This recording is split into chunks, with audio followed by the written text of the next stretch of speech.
Hello and happy Friday and welcome to my channel. I'm Nicole and this is Lazy Creek Homestead. I hope you stick around for a while and hit that subscribe button and give this video a thumbs up. Today we're going to have another Fall Food Friday episode. I'm going to share one of our favorite dessert breads ever. It's a pumpkin apple strudel bread. Believe me, it will not disappoint. And we're going to show you another quick, easy, all-in-one crock pot meal. So let's get cooking.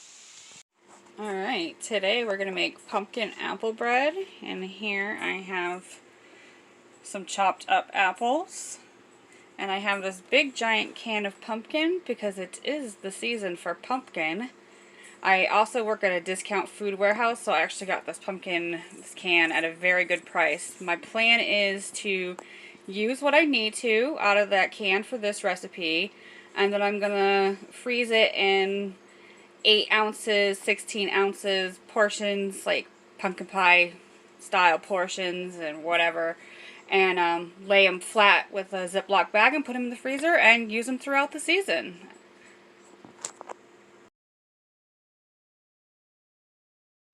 Alright, so we broke down that can. We have 1 can's worth of 15 ounce cans worth of pumpkin in the bowl for our pumpkin apple strudel bread. And then this Ziploc bag also has 1 can's worth, 15 ounce cans worth of pumpkin. And these 2 bags have 2 smaller cans worth. And these we'll use for pumpkin pie. We make a lot of pumpkin pie throughout the holiday. This one we'll use for whatever pumpkin treat we feel like. And then we have another one that we're going to keep in the fridge because it is the season. And we'll use that up for recipes coming in the next week or so.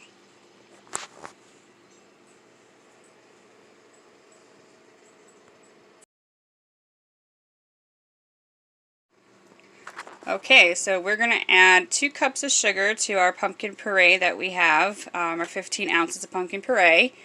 I'm going to use some coconut sugar because I have that on hand. It's one of the sugars that we use. When I make the strudel topping, I am going to use regular brown sugar, but for inside the bread, I'm going to do the coconut sugar. Okay, we have the 2 cups of sugar in our pumpkin puree, and next we're going to add in our eggs, and we're going to give it a good whisk together. Okay, so we stirred together our sugar and our pumpkin puree. We're going to actually go in with our melted butter next, which is a 1.5 sticks. This is a pretty decadent bread.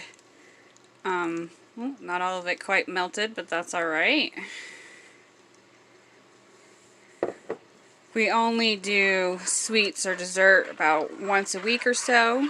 We try to stay low on our sugar intake, and this was a request from one of my twins, one of my 15-year-old sons. It's an amazing bread. If you make this, you will not regret it. Alright, we stirred in our butter, and now we've cracked in 4 large eggs, and we're going to whisk all that together. And then we're going to add a teaspoon of vanilla extract.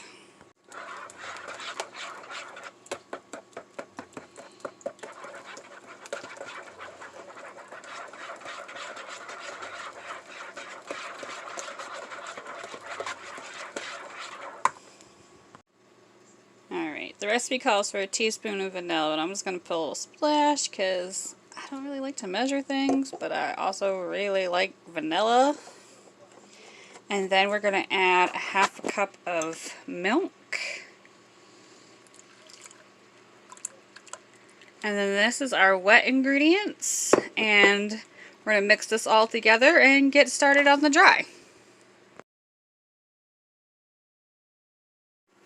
So I have 1 cup of a stone ground spelted wheat flour that I was gifted. I'm going to use 1 cup of that and 2 cups of a unbleached, unenriched white all-purpose flour. But feel free to use 3 cups of whatever flour of your choosing. Alright, so here's our 3 cups of flour. I buy my white flour in bulk from the store I work at as well, and we store it in 5-gallon buckets with gamma lids. So we always have that on hand. And we're going to start adding the rest of the dry ingredients. We're going in with 2 teaspoons of baking soda. I get this big giant thing. Okay. Now we're putting in 2 tablespoons of cinnamon and 1 tablespoon of nutmeg. You can also do a half a tablespoon of cloves and a half a tablespoon of allspice, but they're not our favorite flavor, so we're going to leave those out. And we're going to add about 1/4 of a teaspoon of ground ginger.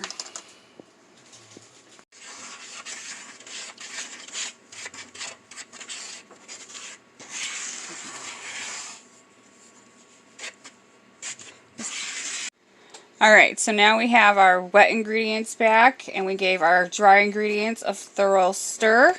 We're going to add 2 cups of our chopped apples to our wet ingredients, and then slowly add our dry ingredients and our wet ingredients and incorporate the batter.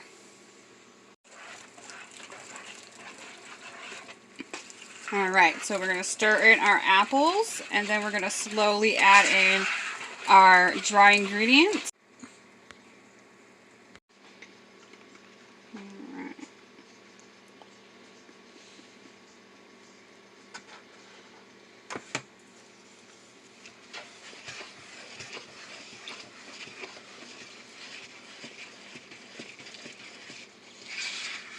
We'll mix this in thoroughly, and then we'll add a little bit more and mix that in and do it one more time.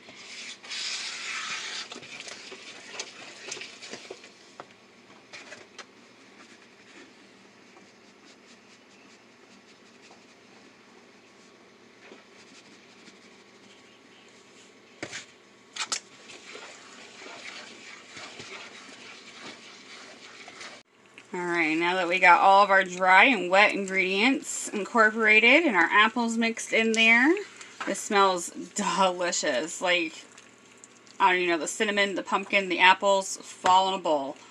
We're going to put it in 2 greased bread pans and put it in the oven at 350 degrees.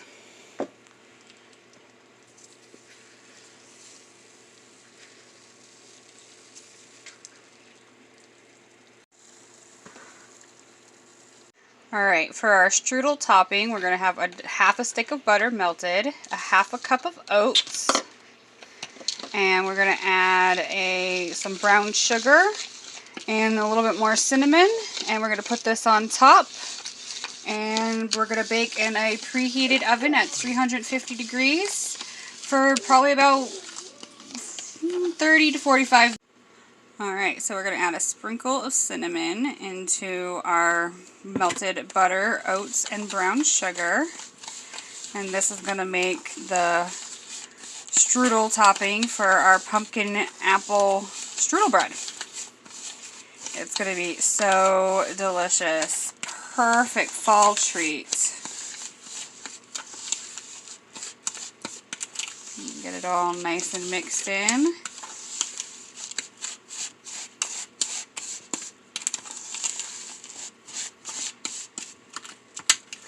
And then with your clean hands, we are going to put it on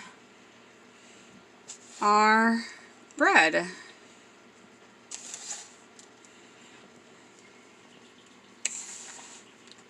And we'll come back and show you when it's all done.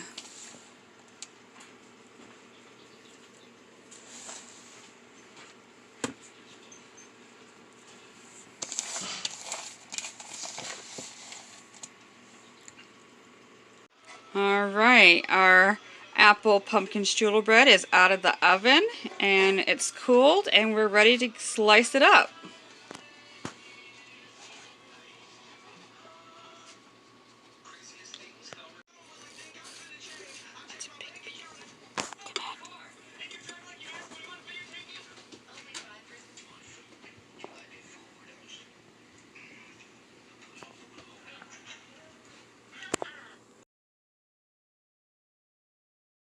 Well, I really hope you all enjoyed that apple strudel pumpkin bread. It is so good. It's so moist, and the apples and the pumpkin, it is like all my favorite fall flavors. And then that strudel on top gives that beautiful moist bread just the perfect amount of crunch. So I hope you all can make it and enjoy. Next, we're doing a crock pot meal, easy weeknight pork roast. Throw your favorite vegetables, whatever you got from the garden, whatever's sitting that needs to be used, throw it in the crock pot, put it in there for 8 hours, walk through the door, and I don't know about you guys, but crock pot's this mom's favorite tool in the kitchen. So let's get into that recipe. Alright, here we have a big piece of pork tenderloin that we're going to put in the crock pot for our pork roast. We have some apples chopped here, some butternut squash, and some onions. And we're going to season this with some garlic powder and a little bit of Italian seasoning and some apple cider, and we're going to let it cook in the crock pot on low for probably about a good 8 hours or so. So we got our seasonings on here. I'm just going to kind of rub them in. We got pepper and a homemade Italian seasoning blend that I make, and some granulated garlic. We're just going to massage it all in.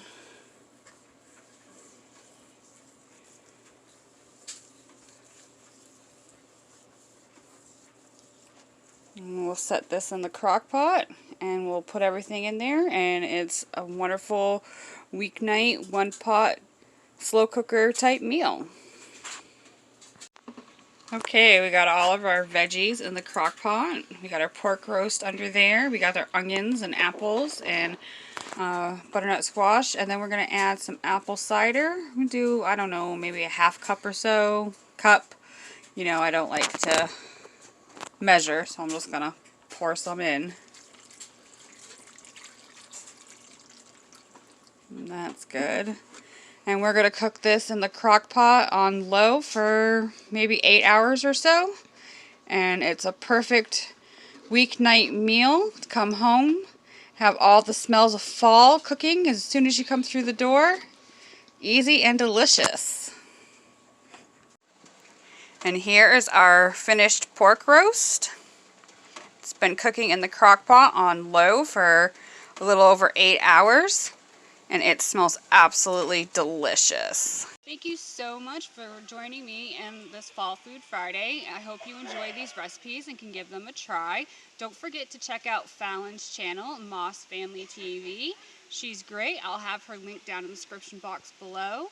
And you can also find lots of these recipes on my blog, www.thelazycreekhomestead.com. And I hope you enjoy. Until next time, happy homesteading your way.